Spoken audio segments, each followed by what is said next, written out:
Hello, this is Tanya from Faulks Publishing here. Today I'm with Martin Faulks. Now I'm going to move on. Another question is, I have a quote here. It's from chapter 16, and it's called of regulating and balancing the mind. This is again from an ancient Egyptian quote here. I'm going to give to you. It talks about this time we're dealing with the emotions, and it talks about the importance of why not only to control one's emotions in order to have harmony and peace, but there are also other levels to this as well. So I'm going to read this to you as well. It says, "Yield not to the emotion, for there are discarnate forces around us who desire emotional existence. In the heat of passion, one surrenders to the influence of these. Ill health and unwise living are a result. Through firm instruction, one can master one's emotions and these forces. In this, made serve thus, the slave becomes the master." I wondered if you could expand a little bit on this quote.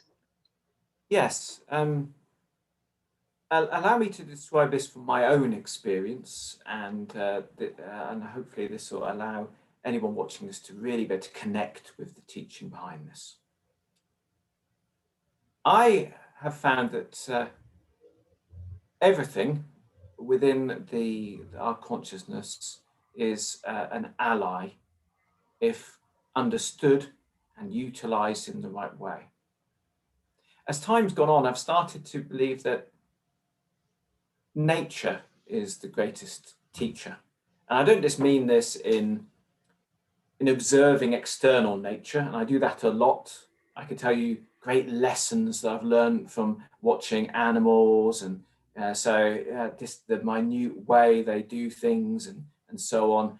It's great to learn meditation from a cat staring at a mouse hole. It's wonderful to be able to learn adaptation from watching a fish going up the stream. But I also mean inside our own consciousness. So there are no negative emotions. There are no negative intentions even. What I've found is that the worst aspects of myself, I try and do something good, but they've come out in a funny way. It's not quite right. And the same is true with our the other aspects of ourselves. So worrying, for example, I found that worrying is a wonderful skill if you do it properly. So what goes wrong is if you don't listen. You might say, "I really want to think about this," and you say, "No, I don't want to think about it." So, no, it's trouble coming. This is potential trouble. You say, no, not thinking about it. What I found is if I listen, say, "Right, yes, okay, you and me, worries. We will plan this and our success in every detail. It's got to have the feel of a master plan coming." And if I really turn my attention and really go through it and get everything sorted, that's done. It's been an empowerment. The same could be daydreaming. You might have seen a video I produced on this recently. Daydreaming could be the same. So all your emotions, they're there to advise you. They've got to be in their right position, advising you. Your fear is in charge of saying, "Oh, there's some danger." Your love is in charge of, here's an ally or someone you want to be close to. Understanding how accurate these signals are is important. Sometimes we've got one that's a little bit faulty. I know some people who their love isn't choosing very good allies often. That needs to be a little bit of adjustment. So you've got to take that into account and say, yeah, let's double check this. Some people have emotional net throne, don't they? They've actually got anger ruling everything. And the anger does reasonably well in their job at the bank and does reasonably well on their social life, but it's not doing too well in when it comes to their heart and their health, So never let something get out of position. Just like in your body, you want good alignment, you want the shoulders where they're meant to be. You want everything in their position. The same with your emotions. The same with these aspects of the self. The other part of that quote is about external things hooking into this. And now more than ever is this happening. So as we speak, if you want to feel dissatisfied with any aspect of your life, there's someone utilizing this as a means to control you and to gain either your money or your attention. If you're, and they're good at targeting, they'll be able to, this is fine-tuned, yes? So just like food has been fine-tuned for centuries to make it so tempting, so too is advertising and phrasing. You know, there's fast food restaurants that ring a little bell and tell you that you love it. That's actually their jingle. They're trying to train us. So unfortunately now we must armor ourselves. We must protect our mind against this. Relationships are being ruined because people are being told that they need more attention from the opposite sex all the time. That's what a real man would have. Circumstances of contentment are being broken down because someone's saying you need a big house and lots of money and so on. Don't let them get the hooks in you. Now, in addition to this, there are more subtle influences, which are probably beyond the scope of this conversation. But needless to say, the environment you're in, the people that you're with, the presences that are around you, they can sometimes also amplify this. Just make sure that there's no insecure employer, employee, friend, family member who relies on you feeling despair to feel safe and better about themselves. Just make sure there isn't someone who's so fearful that they need you to feel anxious with them. And make sure you correct it in here first. So that's what that quote's talking about, an inside-out solution method there. Wonderful. Thank you very much. Right, I think we should move on to some questions now regarding initiation into Hermetics. Right. Okay. Now, we had a lot of questions about this. One was regarding how do you maintain your balance within the extensive work that you do in your life and also your work with initiation to Hermetics. So work, life, leisure, and relationships. I think you've already touched on this already in a lot of ways, but a lot of people are curious to know how you've managed to go through initiating Hermetics and balance this out. Absolutely. So everything in my life is allotted a specific time. So with initiation to Hermetics, 2 hours is what you're going to need a day. These are sacred hours. Sometimes you need a little bit less. Sometimes you might need some more. We'll cover when it's a bit more in a while. But putting those in place, they're appointments. They're in your diary. They're in your calendar. No one can book in them. You don't have to. You just put meditation or whatever study or whatever socially acceptable. That's in there. You are going to be as constant as the sun and the moon. You are going to be practicing these no matter what. You might have your own timing. I know some people who can't do an evening or something, so they've done 2 hours first thing in the morning and they have got through the whole of initiation to Hermetics with this. Okay. Making sure that these are in place, but also putting other things in place. So I always work from 9 o'clock on the dot through to 12. I lift weights. I always do the yijijing, the weights and everything, and then I eat, and then at 1 back to work. I have 2 15-minute breaks.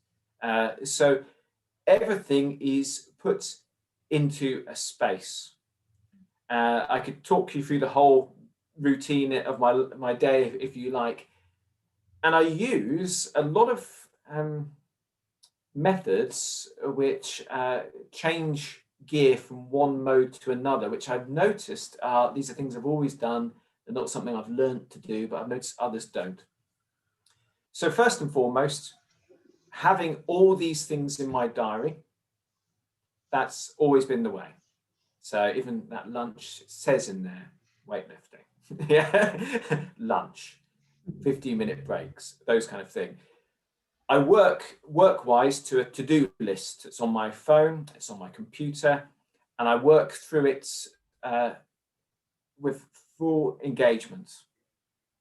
And if there's a job, someone I need to do, I think, is this really, if I'm going to accept that mission, I put that into there and I put a time scale on it. Is it one I can do at once? Is it one that needs to repeat every day? Am I doing half an hour on this project every day? So that's, and I like that method. And when I'm on a job, I'm on that fully. I change my clothing a lot more than most people. So my day, you get up in the morning, the alarm goes off. It's downstairs. So you get out of bed, you go down, we've got a 3-level house. So I go downstairs, turn the alarm off, do the body brushing, do the washing, then come out. Meditation clothes are there, put them on. Normally I'll run out into nature, do some stretching, do my practice, run back. I found that that's the best, just being away. There's no temple you can build in a house as wonderful as being in the woods for me. It's where I've achieved the greatest progress. When I get back, there'll be take out the meditation clothes, maybe have a bit of a freshen up, clean teeth, that kind of thing, but put on work clothes. I've had it very strange seeing people trying to do one thing but dressed for something else. It's sort of strange for me. I mean, the mind must be very confused. And then it comes at 12 o'clock. There's another change of clothes into work, back into the into workout clothes. Everything's set up for that. Again, go through the day. 5:30, end of work.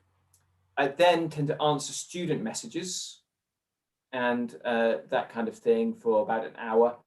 Do a little bit of work on things. 7 o'clock, so then maybe around that sort of the end of that time, there might be dinner or something, and then 7 o'clock, it'd be my next session.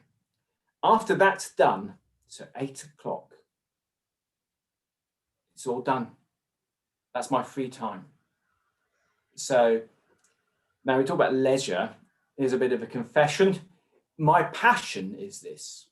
So it's quite an interesting thing. If I have a weekend free, if my fiancée Kitty, she's reenacting, she's a historian that's reenacting, she's away for a weekend, I'll think, wow, and I'll spend the whole weekend in contemplation or working on something or really fine-tuning a skill. And it's interesting that others don't, that when they get free time, they think, wow, and they don't want to do this. For me, this is so exciting. What could be more exciting to do in your free time? Obviously, some of this is dependent on your circumstance. You probably notice there's no travel time. I work in an office at the back of my house, and there's no resistance.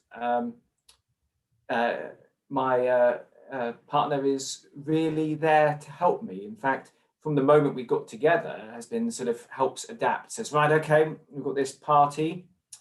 I reckon this is the juncture when you can go to practice. So she's on board with the mission. So that's very helpful. The important thing is to be consistent with that.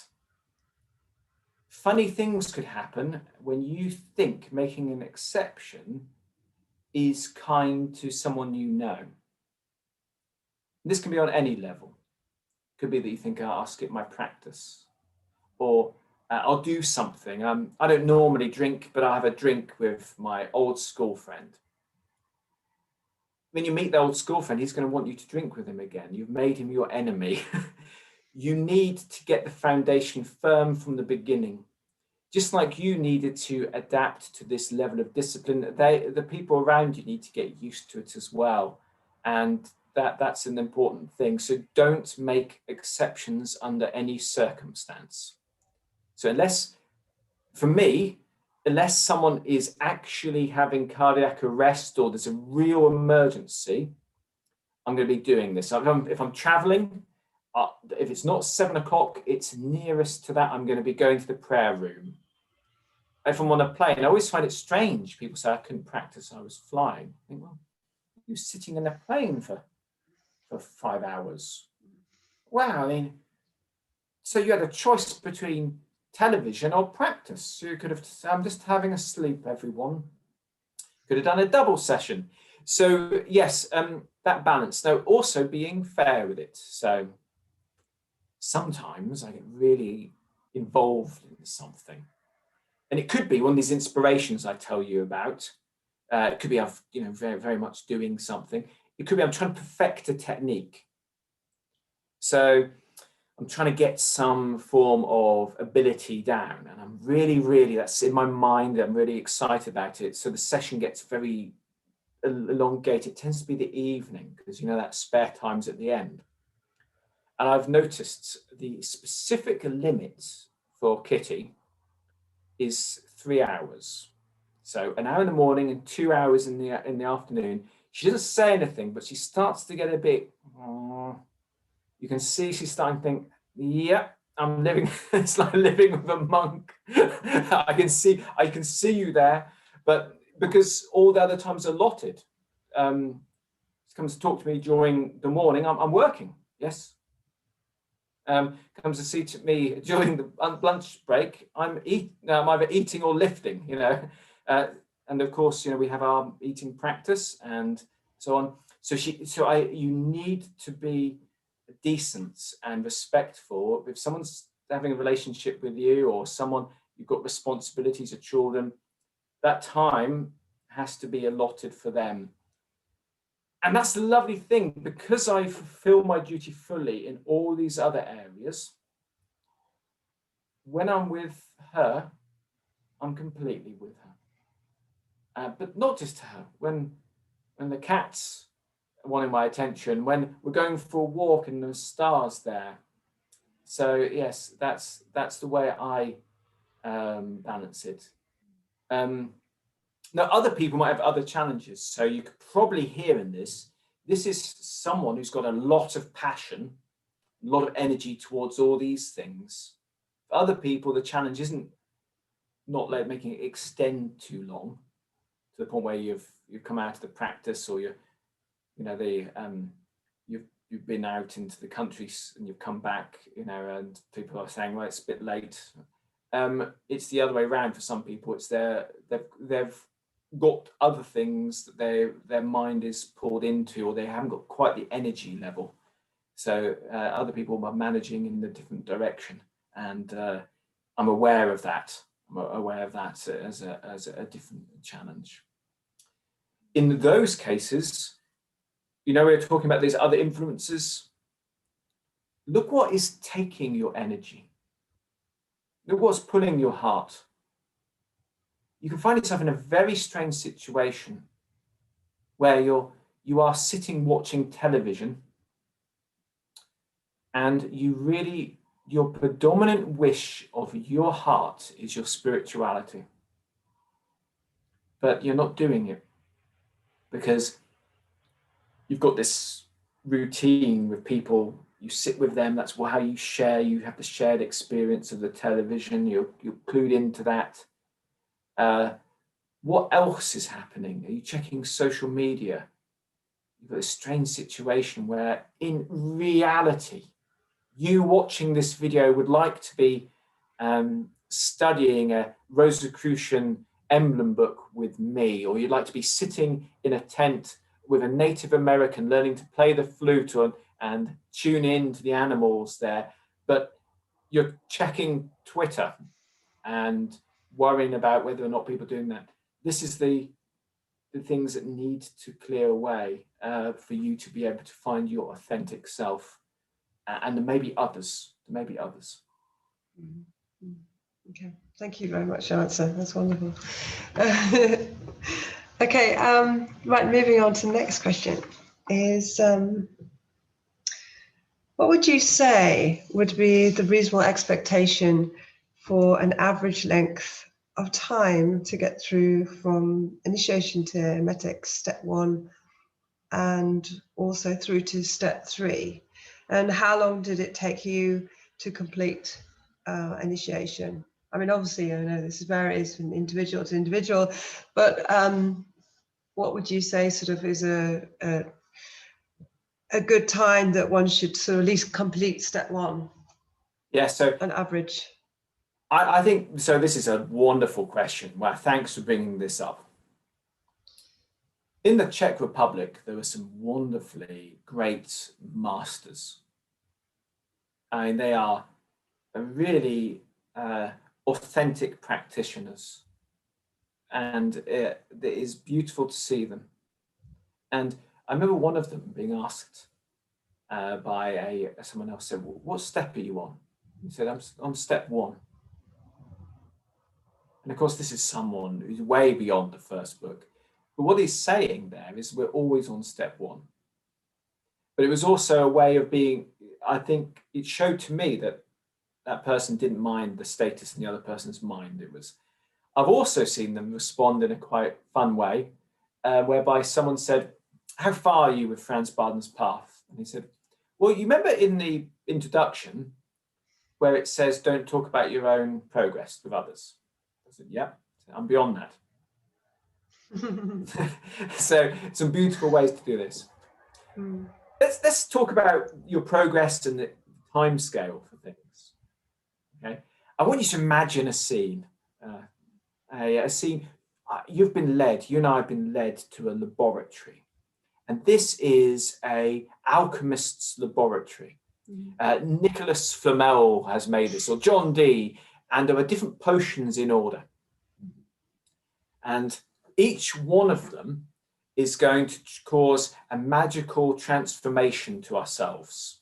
Oh, brilliant. Okay. So the first one I drink is going to purify and drive away all illness and all negativity and any doubts and so on. It's bubbling and I drink it. Oh, that effect's taking a while and so on. Is that enough of a dose, Martin? Do you feel completely purified? Oh, maybe you have some more. Going through it, yes, let's do another one. This one improves your memory and your awareness. So you can kind of see our exercise are like these potions. Each one of them is a blessing. Imagine how Achilles stood under the divine rays and it transformed him. These exercises are there for you to upgrade your consciousness. It's not to perform the exercise, though some of them are useful. Clearing your mind of all thoughts is a really useful, practical thing later on.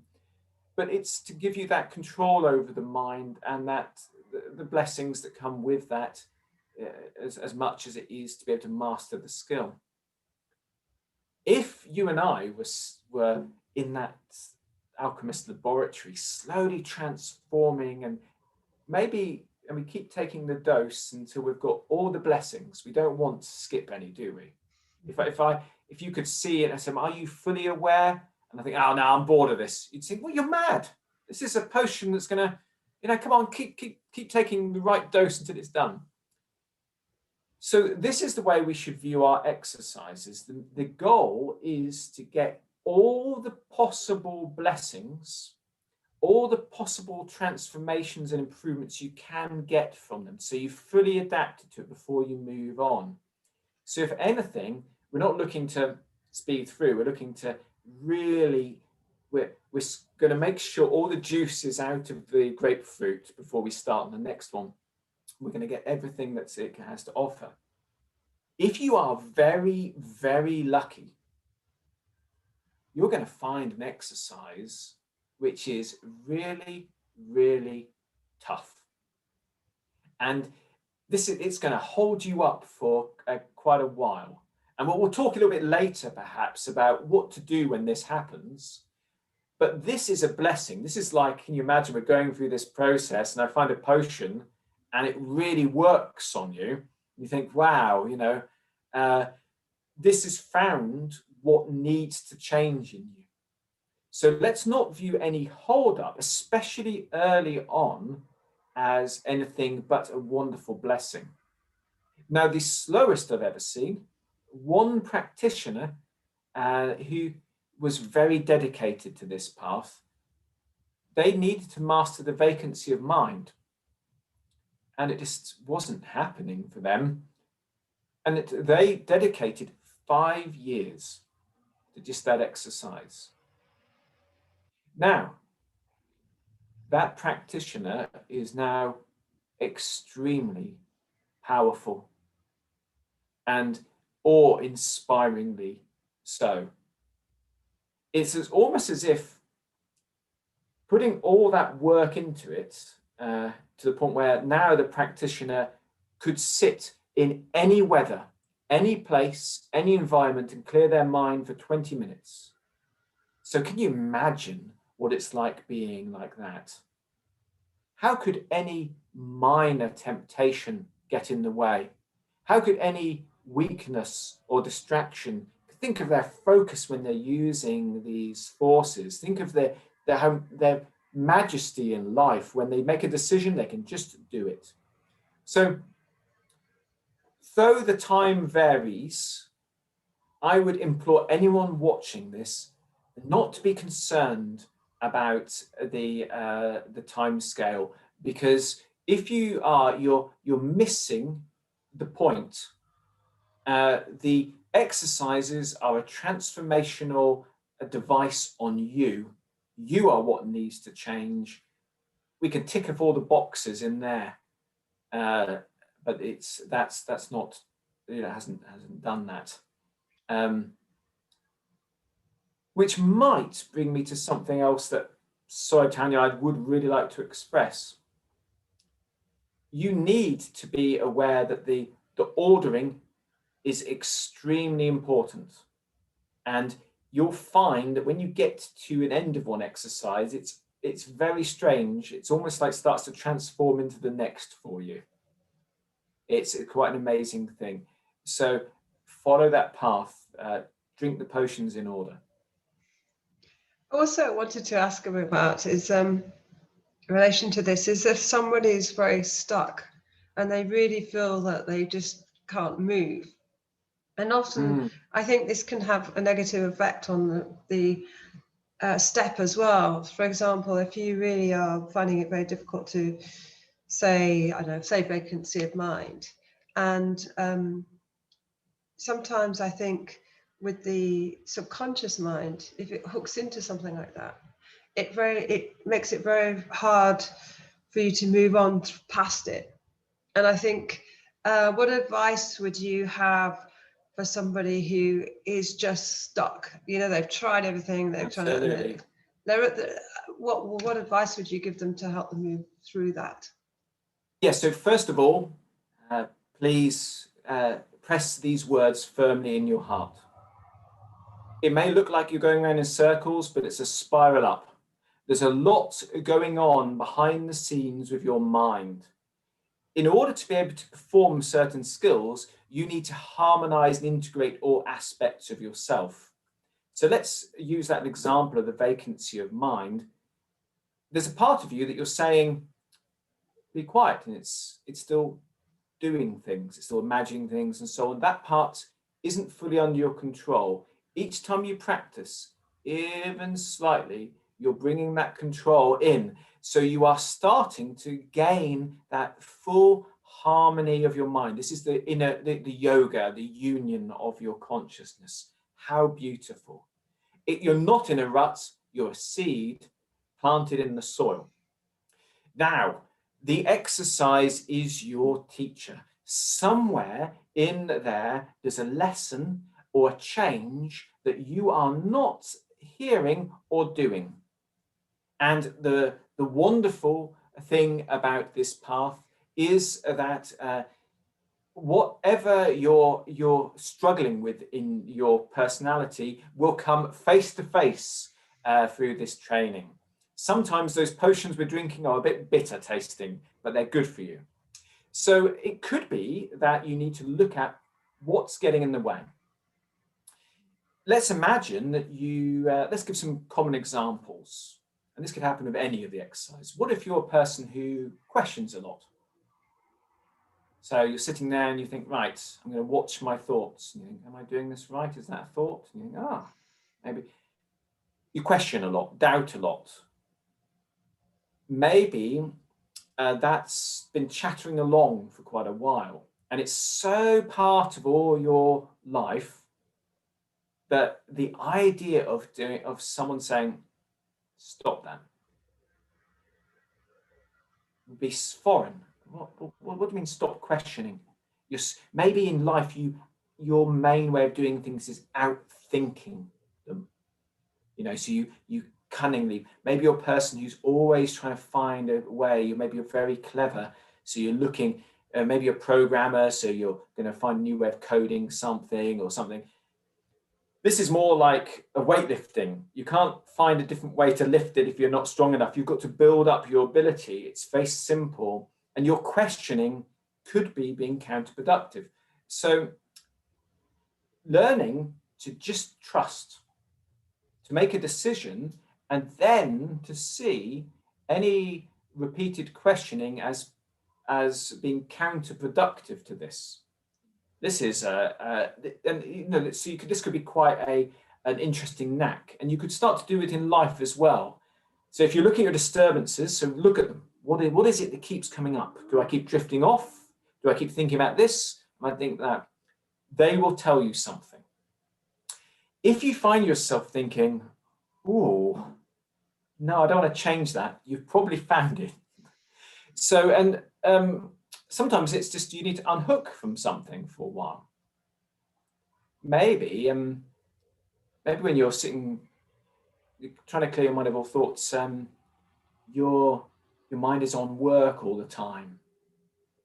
Oh, maybe you have to go back to a little bit of those distinct steps. When we have our concentration exercise, make sure work's where it is. That's what your mind's telling you. Work needs to stay in work. Maybe you're thinking about plots of things you've seen or read. Maybe you've been reading fiction all the time and you're thinking about all the plots of that. If this is happening, it's time to take a break from the fiction. Doesn't mean you're not ever going to be able to read it again, but there's some addiction going on. Now, this will probably bring some kind of other fix to your life, which is unexpected. Maybe your friends have been in the fantasy novels you read, but you don't know the person next door. Understandably, that could be something worrying to make some friends, which would give you the same drama you had in there.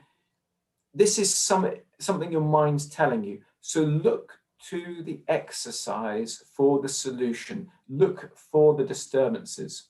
If you're drifting off, recovery is the start of discipline. Your recovery must be in place for anything else to flow or work. So put this in place first and foremost. I have one question here.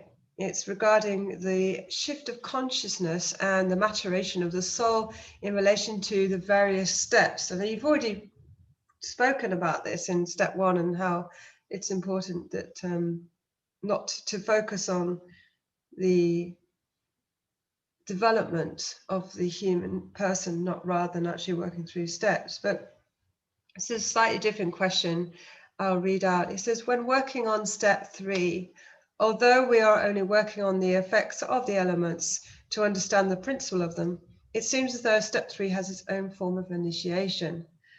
I wonder if you could go into more detail about this consciousness changes not only within soul mirrors, but also in one's relationship to the elements. Yes, certainly. So you'll see actually in many different traditions, there is an idea of an initiation by the elements. Sometimes this is even symbolically performed. It's sort of ceremonial. They'll you'll be blessed by each element. Sometimes they'll just use fire and water to represent this process, but this is most certainly part of a genuine practice. With initiation to Hermetics, of course, you've purified yourself and balanced yourself, your soul mirrors are in place, and now it's time to learn to amplify, to evolve the underpinning aspects of yourself, the 4 elements. So when you start to work directly with each one of these elements, it can be very transformative. So imagine this, imagine if you've always been a kind of fiery, energetic kind of person, and you start to work directly with the earth element, the aspects of yourself which are patient or are meticulous, which use momentum, which decide not to do things, all the earthy, stable, solid parts of you, aspects, start to be enhanced. If there are any small faults in your soul mirrors, and there are going to be some, they also get amplified. So you've got to kind of put them back under control during this process. Now, here's an important message, and this is not mentioned in Initiation of Hermetics, but just be aware that when you get to this kind of stage, your practice can become a lot more dynamic, testing, almost shamanic. You can imagine someone who for many years has been practicing doing something every day. We do this exercise, we do that, we do this. They've got their 2 hours booked in. May be surprised to find that sometimes an experience, a oneness with an element, is so overwhelming that the next day or in the days afterwards, they feel they can't really go near it. They've just got to take some time to adapt to it. Or maybe the experience is so, they've experienced a oneness with it, this sort of state of samadhi, and that's a big thing for them. So understandably, remembering recovery is the start of discipline. You may need to schedule, so I'm just doing this once a week for a while. And this is the beginning of that. As you go through these further steps, you're going to experience this more and more with the magnetic fluids, with the transfer of consciousness, the out of the body experience. These are very big experiences for someone to have. And often, no matter how much you know, how much you believe, when it happens, that can kind of rock you a bit. So this is an initiation in and of itself. So yes, these elements are beautiful blessings, but you need to be gentle and compassionate. Make sure you fully recover. Make sure you fully adapt. And know that you're learning to be more of that element during that time. And that this is beautiful. Imagine a life where you can become whatever element is needed. You could be intellectual and airy. You could be emotional and sensitive. You could be solid and firm. You could be fiery and ambitious. You can be whatever the situation calls on in a balanced way. Imagine being able to combine them. That's where you're going with this practice. And it's a beautiful one. But as you say, this is a true initiation where you will need to support yourself and make sure everything's in place and take some time. Wonderful, thank you. Another experience we have here is, some would like to talk about, is in your experience to do the elements, do the elements begin to interact in a much more personal way in your daily lives once a degree of mastery has been achieved in wielding them? So imagine the extra information that's going to become available. You've been training in ways that are very subtle. You're conscious perception of food, you kind of start to sense what the level of that vital force is in that food, and what the intention is in there already. The washing, when getting rid of things, the breath. That person, of course, after practice for a while, will start to be able to feel the energy level of what's around them, and feel when energy leaves them or leaves an environment. And the same is true of these elements. So it's like a whole new range of options come on board. And this means you can skillfully and using knowledge interact with things in a different way. And yes, I think this is going to be a new experience, a new way of living life. And there's a lot more going on than most people are sensing, which can be utilized or avoided depending on the influence. Okay. Also, we're going to move on to step 4 as well. A similar question in a way is, what advice would you give someone who is moving from step 4 into step 5? And this seems like a huge leap in perspective compared to the prior steps. And I'm talking here about specifically about the difference in experience of projecting consciousness into an object than in step 5, which is depth, working on the depth point. Yes, so this going beyond yourself into an object, an animal, a person, this thing, this actually exists in other traditions, and in yogic traditions, they do actually, when you learn this, they call it the globule technique, believe it or not, so rather than the depth points in yoga. They are very gentle around the person after this, and you're given recovery time and thought, because it can be a shift. Makes you think, oh, am I just a resident here? And this is also very deep. It's not this you're conscious, I'm saying, you thinking this? There's a part of your animal mind thinking, oh. Remember I said sometimes people believe, but they don't really believe till it happens. There's also another thing just to mention here as well, and I'm not absolutely sure why it happens, but there is some form of sadness, and you may have felt hints of this on other experiences as you go up. There's a kind of sadness for the hardships of the world that seeps in, your compassion, and something about these exercises, especially the beyond yourself one, that is more so. And a lot, this means, again, you've got to be, as it goes on, a bit more kind. You're going to always keep up all those exercises that nourish you. You're always going to be washing, eating. You're always going to be doing the breathing. You're always going to be doing your vacancy of mind. This is always in place. There are also, auto-suggestions, improvements of character. But some of these exercises, you can just keep, you do it every night, do it every night, do it every night, till it starts to work. And then when it starts to work, sometimes you might need to just back away a little bit and just let everything fall into place. And this is a important thing. Just be compassionate, be kind, be around the right people, be in the right position for this kind of dynamic, initiatory, transformational device. We talked about drinking the potions. Tanya, when we get to this side of that alchemical thing, they're just thimbles full. And maybe take a sip and see how it works first, and then take another one and see how it works.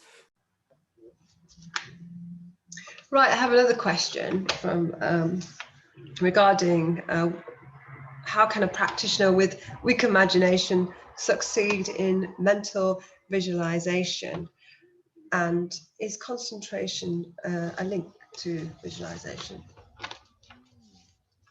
So first and foremost, if you're watching this and you feel you've got a weak imagination, remember this can be a great advantage in your Hermetic training. There are many people whose imagination is overactive.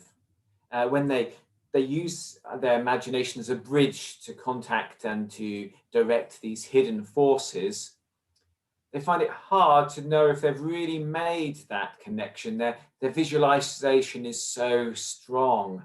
Likewise, there are some people who they just visualize their way through the course. They don't pay attention to the instructions and they skip exercises. When they're doing advanced practices, when you come beyond yourself and walk forth in the spirit, they would be very surprised if this was authentic. So high is the level of imaginative content and self-deception. So you're starting from a blank slate. You know you're going into this circumstance and that your experiences have been genuine and will continue to be so. How do you succeed in this step 2 with a weak imagination? You make that imagination strong. What a great opportunity for transformation. And your focus will be linked to the strength of the elements. If you're very fiery, your visual strength will be very good. If you're very much of the air elements, your audio, and this applies to all the elements and all the senses. Remember that as you build up this practice, you will be bringing balance and strength to your inner elements. How beautiful and transformational. 2 tips, there are many, but 2 tips which are the most effective from my experience helping students with this. Make sure that when you are using an imagination, when you're using a sense, that you're not trying to direct it through the actual organ. So when you're visualizing, you're not trying to make your eyes see it, you're not trying to make your ears hear. It's in the consciousness. Use your third eye, your oculus imagination. This is the eye of imagination. Use this and create the image or the imagining as an overlay on reality. And you'll find that you can make this so clear that the bell rings just as reality would ring it and the colors float before you. Also, don't just limit the imagination training to your exercises. Use it in life.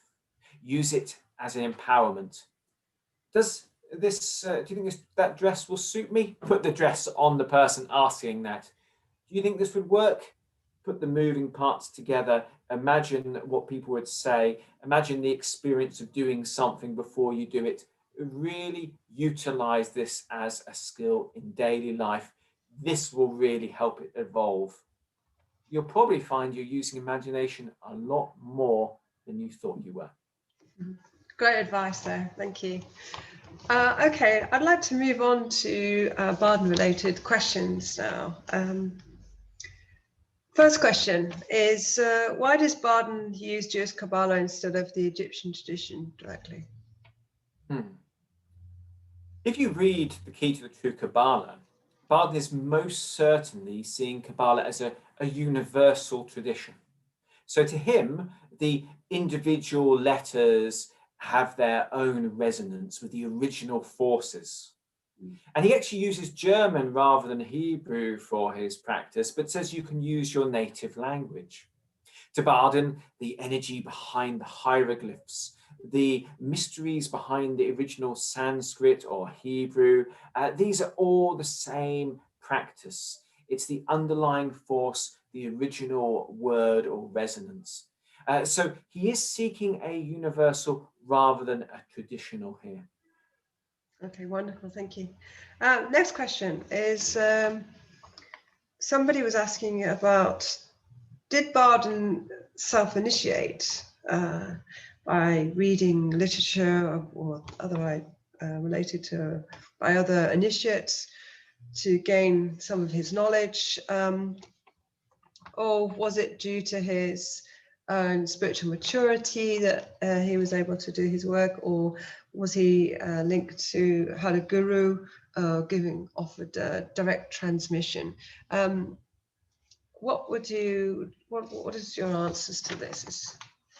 Yeah, so Barden most certainly was a special individual. Franz Barden, this spark of talent and insight.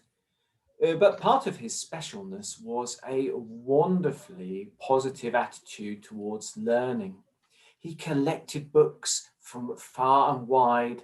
I've actually even seen the orders he sent to certain book dealers. He went to see people and learn from them. We know that Ra Omar Quincher, this was really a teacher that he paid a lot of attention to. You can see some reflection in the works, and we know that he knew both this teacher and his son. We know that he paid attention to Brandler Pracht, and you can see this kind of fluid condensers in there. He collected all the books of Swami Shivananda and even called Shivananda his guru.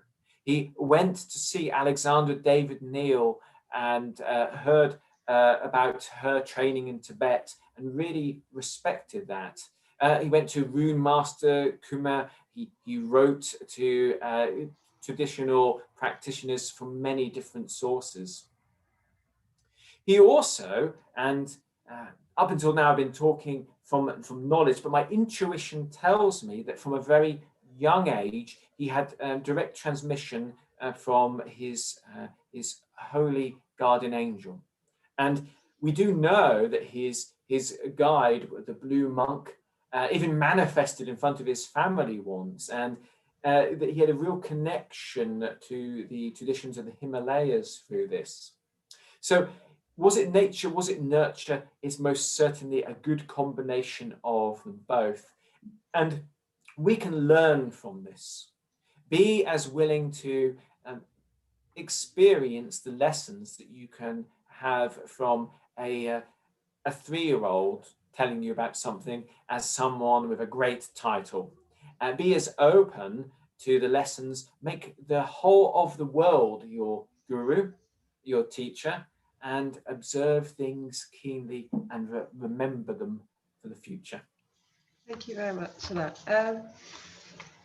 Now, another question was related to initiation into Hermetics. Was there anything that you feel has been deliberately left out of initiation to Hermetics, and why?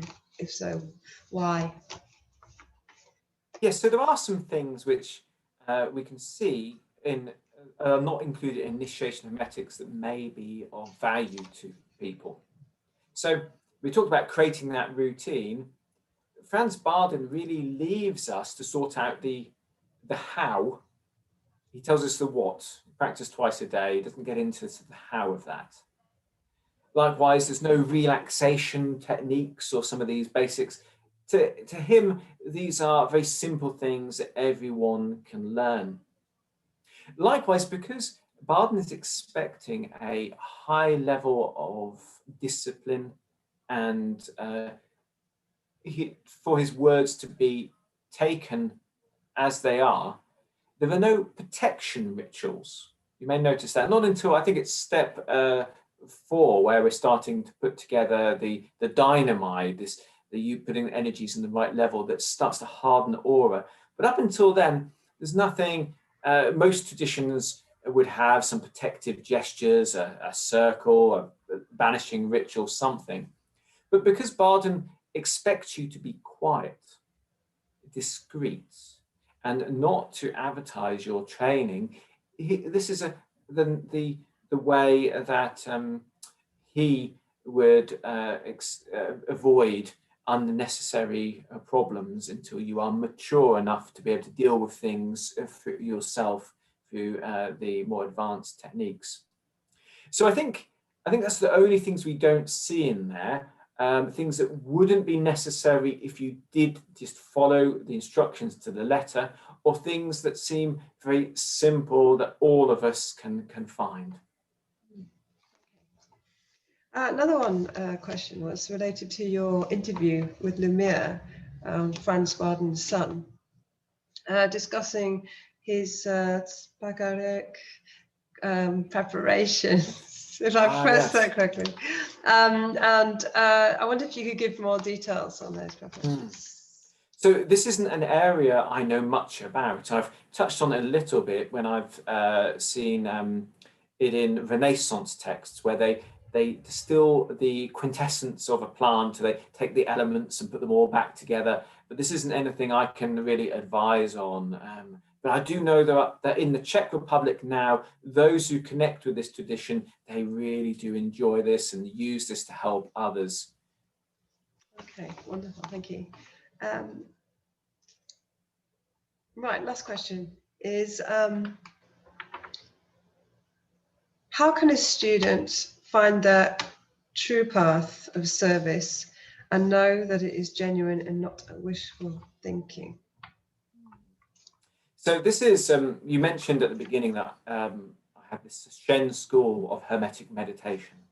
This is why in this school, everything is based on performance and ability.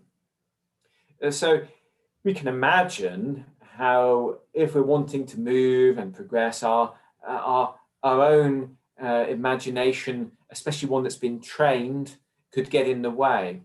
So we need to look for results. These results keep things beautiful and clear. They're a lamp of truth. Does it work? Can you do things with it? And this is the way you know you're on a genuine path. By the fruits you will know the tree. So you can see excellence. If you see a teacher that you feel in tune with, you should be able to see in them the step you're moving towards. This is the results shining from them. So keep your mind on the outcomes, and this will keep your path true. Great advice. Now, I have one. Is there anything else you would like to add before we finish our interview? Yes. So